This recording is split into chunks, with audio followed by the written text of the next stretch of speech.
Assalamualaikum warahmatullahi wabarakatuh. Jumpa lagi bersama kami Syahril Techno. Apa kabar sahabat-sahabat Syahril Techno, kawan-kawan? Semoga selalu dalam keadaan sehat dan dilancarkan untuk rezekinya. Oke, kali ini Syahril Techno akan membagikan sebuah tool, yaitu updatean dari Infinix GSM Unlock Tool yang sebelumnya pernah dirilis versi 3.0, dan untuk kali ini dengan versi terbarunya yaitu versi 3.5. Kita lihat seperti apa penampakan daripada updatean GSM untuk Infinix Unlock ini. Kita langsung saja klik kanan pada file shortcut yang ada di desktop, kemudian kita pilih Run as Administrator. Kita tunggu sejenak, dan seperti ini tampilannya daripada Infinix GSM Unlock versi 3.5. Dan tentunya untuk versi kali ini ada perbedaan tampilan dari versi sebelumnya. Oke, untuk bisa menjalankan tool ini ataupun untuk bisa mengoperasikan tool ini, kita wajib melakukan login. Jadi harus melalui proses login.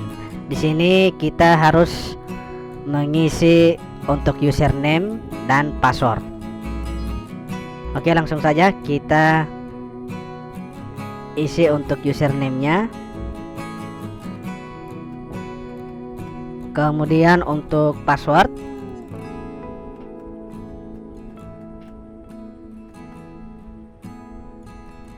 dan sebelum kita melakukan login akun, kita centang bagian kotak checkbox.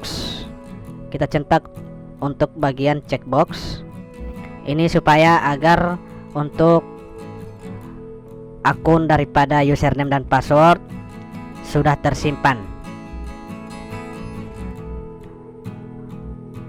Oke, kita langsung klik login. Dan sekedar informasi untuk password daripada tool ini ataupun password login itu sudah kami cantumkan di dalam video. Jadi untuk kawan-kawan silahkan tonton dan cari passwordnya di dalam video, karena untuk passwordnya sudah kami sertakan di dalam video ini. Oke, langsung saja kita login. Kita tunggu proses verifikasi login, dan toolnya sudah bisa terbuka dan bisa kita operasikan.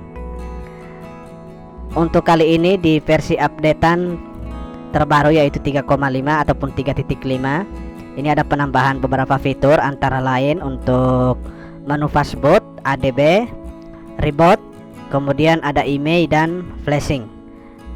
Untuk service itu menyajikan menu untuk unlock ya, baik itu untuk unlock FRP, unlock pin, unlock pola, juga bisa melakukan format baik itu tipe-tipe terbaru maupun tipe-tipe yang lama. Kemudian ada save format data. Kemudian kita juga bisa melakukan unlock bootloader dan relock bootloader. Untuk tipe device yang disajikan itu dari model Note, kemudian ada model Hot, terus ada model Smart, ada model Zero, dan terakhir model Auto. Jadi di sini tipe ataupun perangkat wajib berchipset MediaTek. Dalam arti tool ini hanya bekerja untuk perangkat ataupun device yang berchipset MediaTek. Untuk tipe ataupun jenis device yang tidak terdapat di list ini, kita bisa melakukan pengecekan pada SOC info. Jadi untuk perangkat ataupun device yang tipenya tidak tercantum di dalam menu ini, kita lihat ataupun kita bisa lakukan pengecekan melalui jenis chipset ataupun CPU melalui menu SOC info. Jadi bisa kita cocokkan saja apakah jenis chipsetnya masuk pada kategori ataupun masuk pada daftar MediaTek SoC support. Apabila masuk pada daftar ini maka bisa kita lakukan eksekusi. Jadi untuk pengoperasian daripada tool ini sangat mudah. Kita tinggal pilih salah satu jenis tipe daripada perangkat ataupun device sesuai dengan diagnosa masalah yang kita hadapi, misalnya lupa FRP, lupa pin ataupun pola. Kemudian bisa digunakan juga untuk penanganan bootloader. Jadi kita pilih salah satu tipe daripada perangkat ataupun device, kemudian sesuai dengan masalah yang dihadapi seperti FRP, maka kita bisa melakukan eksekusi erase all FRP. Dan di sebelah kanan ada informasi untuk boot menunya ataupun mode boot, yaitu dengan cara matikan perangkat, kemudian pastikan perangkat benar-benar dalam keadaan off. Dilanjutkan dengan menekan dan tahan volume up dan volume down secara bersamaan sambil menghubungkan kabel USB. Nah, pada saat muncul waiting for device connection, maka kita menghubungkan kabel USB ke perangkat sambil menekan dan tahan kedua volume tombol ataupun kedua tombol volume ya. Dan kita tunggu proses eksekusi sampai dengan selesai. Begitupun untuk penanganan jenis masalah yang lain seperti lupa pola, sandi ataupun pin. Itu caranya sama seperti kita ketika mengeksekusi FRP. Kemudian di sini ada menu fastboot. Jadi untuk melakukan bootloader, untuk unlock bootloader ataupun relock bootloader, kita bisa melakukan pengecekan status bootloader melalui fastboot dengan cara mengklik bootloader info. Kita juga bisa melakukan pengecekan device ID dan read info. Untuk mode ADB juga ada tersedia untuk device, CPU info, memory info, reset FRP dengan mode ADB, dan unlock screen dengan catatan perangkat ataupun device sudah dalam kondisi root. Jadi seperti itu. Kemudian di sini ada menu reboot. Menu reboot di dua keadaan, yaitu fastboot dan ADB. Jadi kita bisa melakukan reboot device, baik itu normal, recovery, fastboot, bootloader, EDL, emergency, dan reboot dan load. Jadi kita bisa melakukan reboot menuju ADB ataupun mode normal dengan posisi perangkat dalam kondisi fastboot. Kemudian di bawahnya ada untuk pilihan reboot dari ADB ataupun mode normal menuju recovery, bootloader, EDL. Dengan syarat untuk EDL ini harus sudah UBL ya, ataupun unlock bootloader. Kemudian ada fitur reboot untuk side load mode, kita bisa melakukan shutdown dan power reboot. Jadi untuk kebutuhan reboot sudah disediakan di sini, baik itu dalam kondisi mode fastboot maupun mode ADB ataupun mode normal. Kemudian di sini seperti kita lihat ada MediaTek SoC support. Tentunya ini memberikan informasi tipe ataupun jenis CPU ataupun chipset yang didukung oleh tool ini, yang pastinya semuanya berchipset MediaTek. Kemudian di sebelah sini ada driver manager.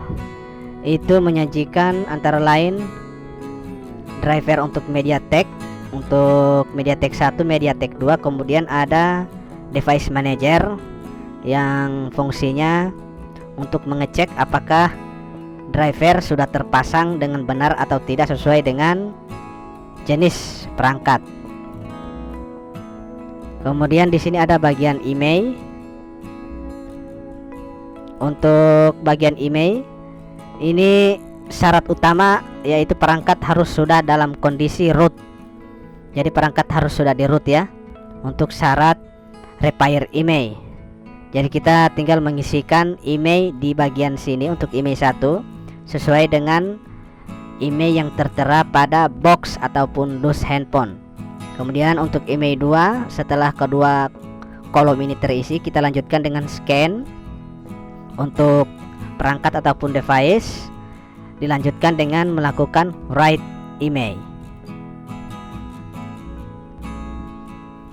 Di sini ada catatan saat write email selesai, ada catatan apabila gagal ataupun tidak bekerja maka diharuskan untuk mengulang kembali ya, atau dicoba kembali apabila mengalami kegagalan.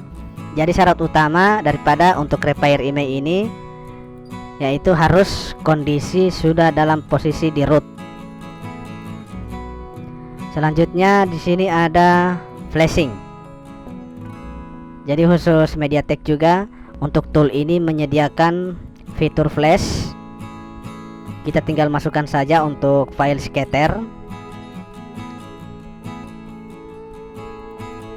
Kita masukkan file scatter. Kemudian di sini kita bisa use out. Kemudian pilih download, format download atau firmware upgrade sesuai dengan kebutuhan dan masalah yang dihadapi pada perangkat untuk jenis problemnya seperti hang logo atau mengalami crash. Jadi kita tinggal pilih di bagian download, format download ataupun firmware upgrade. Setelah itu kita bisa mengklik tombol flash. Jadi ini ditampilkan untuk pada bagian log untuk jenis ataupun detail daripada firmware yang sudah kita masukkan melalui file scatter, diuraikan di log bagian sini. Jadi pada saat search USB timeout sekian-sekian, kita hubungkan kabel USB ke perangkat sambil menekan tombol volume up dan tombol volume down. Jadi seperti itu. Jadi seperti ini menu-menu yang disajikan oleh Infinix GSM Unlock versi 3.5. Hanya sedikit penambahan untuk updatean versi 3.5 ini, dan mudah-mudahan bisa membantu meringankan pekerjaan para teknisi khususnya pemula seperti saya. Oke kawan-kawan, sekian dulu untuk review singkat daripada updatean Infinix GSM Unlock versi 3.5. Dan apabila ada kesalahan dalam penjelasan kami, harap maklum karena posisi kita di sini masih dalam tahap belajar. Oke, sekian dulu. Mudah-mudahan bermanfaat dan dukung terus channel kami agar menjadikan satu motivasi buat kami supaya bisa terus mengupload konten tentang seputar tool perbaikan handphone. Sekian dulu. Assalamualaikum warahmatullahi wabarakatuh.